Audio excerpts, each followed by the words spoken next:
Good morning, everyone, and thank you, Derek, for the introduction and more importantly, for covering my tail today while I'm at home sick. After a long weekend of traveling with my oldest daughter to a 35-degree outdoor soccer tournament, needless to say, I've caught a bug. Thought it was best not to share it with you all in person today. And in case you were wondering, which I know everyone is, yes, they did win their age group, and it was all worth the 9 hours of driving. Or that's what I'm going to continue to tell myself. So, with that, I'm excited to follow JP's presentation on the critical role of the policy decision point in zero trust architectures. Having worked with JP and his team on numerous identity projects in the past, uh, going back probably over a decade at this point, the PDP really is a major enabling point for zero trust and being able to support it with clean and accessible data is the fuel that drives the trust engine. So I want to build on that foundation by exploring how we can leverage zero trust to unlock agility and innovation across the federal government. While PDPs are essential for real-time risk evaluation and dynamic access control, we must remember that zero trust is more than a technology. It's a philosophical shift, a new way of thinking about security and access. And it's this shift that has the potential to transform government operations, empower our workforce, and securely enable our citizens. So, those that know me well, I love to get into the technical details, but today, let's take a step back and look at the bigger picture. How can we better leverage zero trust principles to not only improve security, but also drive efficiency, collaboration, can't even talk today, and ultimately mission success? Many are starting to view zero trust as a rigid set of compliance rules and hindering progress, right? It's stopping us, well, I will air quote us, many of the teams we support from delivering the latest and greatest, hottest new innovation, AI and machine learning tool, because we want to make sure it's secure first. And that's our jobs, right? We are the cybersecurity operations teams, the identity teams, the network security teams, and ultimately responsible for where the data within our agencies is coming and going. However, after really working on what is the foundation of zero trust for the last 15 years, starting with our time in the intelligence community, if implemented strategically, zero trust really can be the foundation for modern, secure, and efficient government. How else do you think the NSA and CIA are able to capture so much data and share it securely and rarely have a leak that makes it to the internet? So we all know that zero trust is about eliminating implicit trust, right? Getting to something that's explicitly defined and continuously verifying every access request. It not only strengthens security by doing this, but it also streamlines our workflows. It reduces the friction to deploying new applications. It is building the same way we have for human identities, an identity proofing process, an application proofing process that says if you followed all the rules, you can get online, you can get a certificate. Right?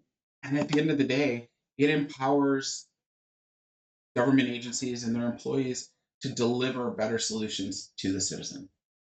So imagine a seamless and secure data access platform, regardless of your location or the device you're on. Imagine collaboration with dynamic access controls that adapt to changing needs at a moment's notice. No longer do we have to make a compromise during a disaster situation about sharing data with people we don't know in limited connection environments. We can truly identity proof them in the field. We can take their credentials, verify that they are true, all without an internet connection, and then set up and really resolve the issues quicker um, than we ever have before. Right? It allows us to make real data-driven autonomous decisions fueled by real-time insights, right? If done correctly, we're not waiting days, weeks, even months to capture the new data to make our decisions, right? Truly dynamic streaming capabilities with policy decision points, with access control based on attributes makes this a reality of today. So this is the promise of zero trust: unlocking potential, but not locking things down so that they're completely unusable. We're still going to lock them. So now the pitch, because no one in my position would ever do their best Lex Luthor impersonation for y'all without trying to sell you something. So successful implementation requires moving beyond just this compliance mindset. It requires moving beyond just verifying that they have a government issued device with a PIV or CAT card to access the resources. We have to get better. We have to get more dynamic. And we have to trust each other across our organizations. This involves breaking down silos and fostering collaboration not only between our IT and security teams, but also across our agencies, both within and across agency borders. And sometimes that even goes across country, state, local government borders, and even to the private sector. Right? They sit on a lot of data that we can use.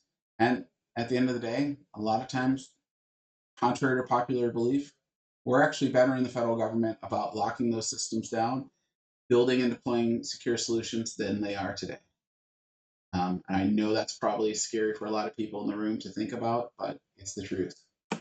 So, right, by engaging the stakeholders across your organization, building the buy-in, addressing the concerns, leveraging automation and advanced technologies to simplify the deployment of applications securely, the access management, the policy enforcement around them, these steps can transform zero trust from the perceived burden that it's become into a strategic advantage to empower the workforce, drive innovation, and build a more resilient and effective government.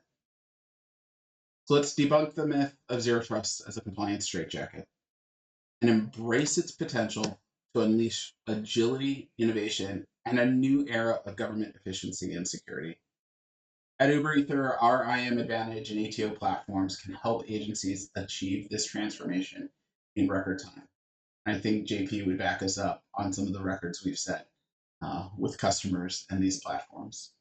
IAM Advantage, right? Identity and Access Management Advantage, no surprise. It's a comprehensive set of identity and access management capabilities pre-integrated from world-class vendors with granular control, private tenant, shared nothing, so that your data is not commingled with somebody else. You stay in control, we operate it. Our ATO Advantage platform builds on this foundation and streamlines the authorization process, ensuring that systems you bring online, either internal to the agency or software companies that you're sponsoring to complete their FedRAMP or DoDIL processes, get there faster, more securely, in the way the federal government wants to see it built. To defend against truly mission or nation state actors coming after our missions. We help you and the commercial software vendors achieve FedRAMP so that you can get your mission delivered faster. Together, these platforms equip agencies with the tools to embrace zero trust and unlock its full potential. With Uber Ether, you can simplify access management and enforce least privilege access. Automate your compliance processes, achieve ATO faster, and most importantly, gain real-time visibility into user activity and risk for proactive threat detection and response, driven right back into those PDPs for those decisions, as JP just talked about. Uber Ether, for our entire existence, has been committed to partnering with the federal government to build the most innovative, enabling, and secure solutions for government agencies now on their zero trust journey.